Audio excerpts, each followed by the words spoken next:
Hello friends, मैं हूं माही और होमो सेपियंस वो इंसानी प्रजाति है जो इस पृथ्वी पर 3 लाख सालों पहले सबसे पहले देखी गई थी। ये जीव आज का मॉडर्न इंसान है और दुनिया भर में आप जो भी लोग देखते हो वो सभी इसी प्रजाति को बिलोंग करते हैं। लेकिन अब सवाल ये है कि अगर दुनिया में सभी लोग होमो सेपियंस हैं तो क्यों एक चाइनीज इंसान एक इंडियन इंसान से इतना अलग दिखता है। एक इंडियन और एक चाइनीज के बीच में डिफरेंसेस की वजह से आप उन्हें आसानी से पहचान लोगे यार, और वहीं पर एक अफ्रीकन और एक यूरोपियन आदमी को भी। And same for Chinese and African. तो ये सभी एक ही किस्म के लोग आखिर एक दूसरे से इतना अलग कैसे दिख सकते हैं, और क्या रीजन है कि इन्हें एक दूसरे से इतना अलग दिखना पड़ा।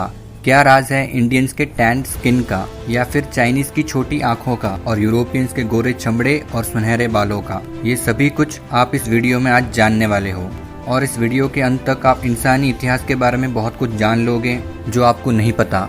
और फिर आप भी अपने फ्रेंड से इन्हीं सवालों के जवाब पूछना और उनका रिएक्शन देखना कि क्या वो जवाब दे पाते हैं कि नहीं। सो बिना समय गवाए चलिए शुरू करते हैं। सो फ्रेंड्स, इंसानी प्रजाति यानी होमो सेपियंस सबसे पहले अफ्रीका में देखे गए थे कुछ 3 लाख सालों पहले, जहां से माना जाता है जिंदगी की शुरुआत भी हुई थी, वहां के गर्म और नेचुरली रिच पर्यावरण में। मतलब 3 लाख साल पहले इस दुनिया के सभी लोग लगभग कुछ ऐसे ही एक जैसे दिखते थे, चाहे वो आज का चाइनीज इंसान हो या फिर इंडियन, और सभी आपस में रह भी रहे थे आइस एज में विदाउट रेसिज्म, यू नो। लेकिन आज से कुछ 1,30,000 सालों पहले आइस एज में ही कुछ ऐसा समय आया जिसे कहा जाता है इंटरग्लेशियल इंटरलूड, यानी आसान भाषा में आइस एज में गर्मी बढ़ने लगी।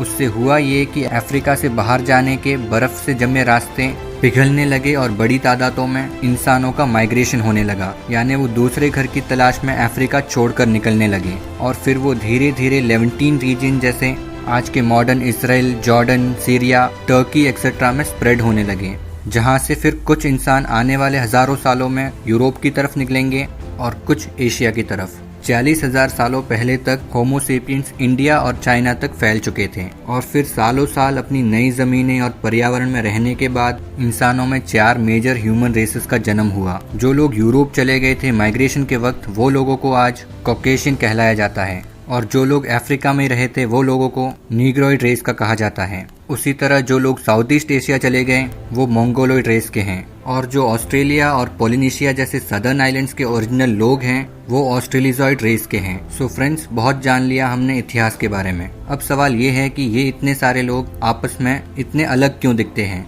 और इनमें विभिन्नता आई तो आई कहाँ से। सो इसका जवाब डार्विन भाई हमें बताएंगे अपनी थियोरी ऑफ एवोल्यूशन के जरिए। बट हमें सबसे पहले ये पता करना पड़ेगा कि आखिर इंडियंस कौन हैं रेशियली, क्योंकि हम यूरोपियन जैसे तो नहीं दिखते और ना ही चाइनीज जैसे। सो हम कौन हैं? इंडियंस एक्चुअली में मिक्सचर हैं 3 रेसेस के, कॉकेशियन, ऑस्ट्रेलिजॉइड और मंगोलॉइड। नॉर्थ इंडिया से जो इंडियंस हैं उनके डीएनए में कॉकेशियन जीन्स ज्यादा है और ऑस्ट्रेलिजॉइड और मंगोलॉइड कम। साउथ इंडिया में जो इंडियंस हैं उनमें ऑस्ट्रेलिजॉइड जीन्स ज्यादा है, और नॉर्थ ईस्ट इंडिया में जो इंडियंस हैं उनमें मंगोलॉइड जीन्स ज्यादा है, और इसीलिए इंडिया में खुद ही लोगों में बहुत विभिन्नता है। लेकिन चाइना में ऐसा नहीं है। चाइना में मोस्टली सभी लोग मंगोलियन रेस के हैं, और इसीलिए उनमें इस हद तक विभिन्नता नहीं है। लेकिन अब आते हैं इस प्रश्न पर कि चाइनीज जैसे क्यों दिखते हैं, और यूरोपियन सफेद क्यों हैं, और इंडियंस इंडियन जैसे क्यों दिखते हैं। तो फ्रेंड्स, चलिए एक और बार अतीत में, लेकिन इस बार हम चलते हैं मंगोलिया के बर्फीले रेगिस्तान में, जहां पर मंगोलॉइड रेस का एक्चुअल में जन्म हुआ था। जब अफ्रीका से लोग साइबेरिया के बर्फीले रेगिस्तानों में आए तो उन्हें जिंदा रहने के लिए वहां की परिस्थिति में अपने आप को ढालना पड़ा। एवोल्यूशन के सिद्धांतों के तहत उनका वहां नेचुरल सिलेक्शन होने लगा, और जो विशेषताएं उन्हें उस एनवायरनमेंट में सर्वाइव करा सके, उन विशेषताओं का आगे बढ़ पाना संभव हो सका। जैसे फॉर एग्जाम्पल चाइनीज लोगों की आंखें छोटी होती है, तो उसकी वजह यह है कि वही आंखें उन्हें सैकड़ों सालों पहले जब साइबेरिया के बर्फीले तूफान आते थे तो वही छोटी आंखें उन्हें उससे बचाती थी।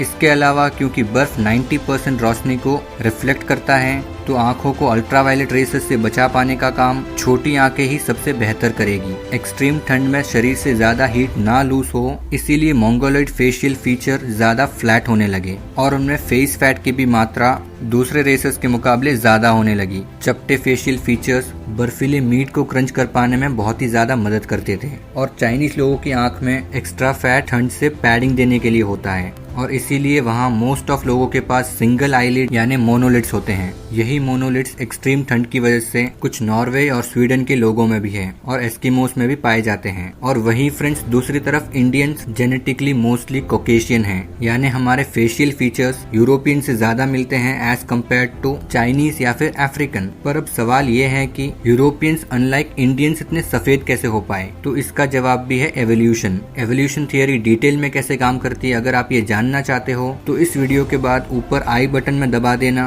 और वो वीडियो आप देख सकते हो। मेरे हिसाब से ये जानना बहुत इंपॉर्टेंट है। सो जैसे ही अफ्रीका से होमो सेपियंस यूरोप पहुंचे और वहाँ पर सेटल होने लगे, उसके कुछ सालों बाद एक भयंकर हड्डियों की बीमारी वहाँ के लोगों को अपने चपेट में लेने लगी। इस बीमारी का नाम था रिकेट। रिकेट्स की वजह से बहुत से बच्चे डिफॉर्म्ड हो जाते हैं या फिर कम ही उम्र में वो मर जाते हैं। और ये बीमारी इतनी भारी संख्या में वहाँ पर होने लगी क्योंकि वहाँ के लोगों को कहीं से भी विटामिन डी नहीं मिल रहा था, जो न्यूट्रिशन हड्डियों के विकास के लिए बहुत ही ज्यादा जरूरी है। अफ्रीका में तेज सूरज होने की वजह से वहाँ पर उनको विटामिन डी मिलता था सनलाइट से, बट अब यूरोप जहाँ सूरज ना के बराबर आता है वहाँ कैसे मिल पाए? सो एक जेनेटिक म्यूटेशन सभी में आने लगा कि उनके चमड़े में से मेलेनिन, वो केमिकल जो हमारे चमड़े को रंग देता है, वो तेजी से कम होने लगा। और अब एक इंसान जिसके स्किन में मेलेनिन कम हो वो नेचुरली ऐसे एनवायरनमेंट में बेहतर सरवाइव कर पाएगा जहाँ धूप ज्यादा नहीं होती। और इसीलिए ये विशेषता बहुत ज्यादा फैलने लगी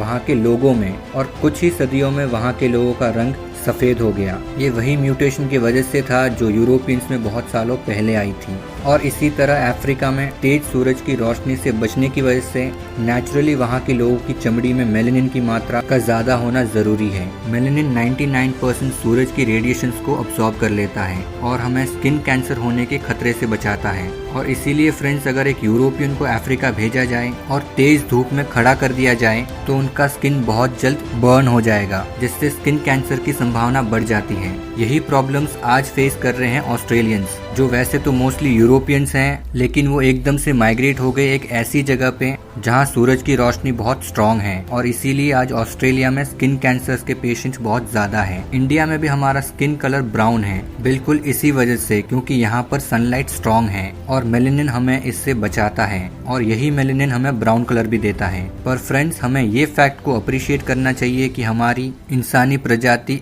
हर किस्म के हार्श एनवायरनमेंट में सरवाइव करती आई है और आज आप जैसे भी दिखते हो आपको उससे प्राउड होना चाहिए, क्योंकि उन्हीं फीचर्स की वजह से ही आप पास्ट में सरवाइव कर पाए थे और आज जिंदा हो और इस लाइफ को अनुभव कर पा रहे हो। सो ऐसा कभी मत सोचना कि काश मैं गोरा होता या काला होता या कुछ और। अपने आप को ओन करो आप जैसे भी हो प्राउड होकर, और फोकस करो उन चीज़ों पर जो लाइफ में आपको आगे बढ़ाए। और फ्रेंड्स, उम्मीद है इस वीडियो ने आपके कई सवालों के जवाब दिए। अगर आपको ये वीडियो पसंद आया तो एक लाइक ज़रूर करना और हम मिलेंगे नेक्स्ट वीडियो में ऐसे ही इन्फॉर्मेशन के साथ। तब तक के लिए देखते रहिए और सीखते रहिए। जय हिंद।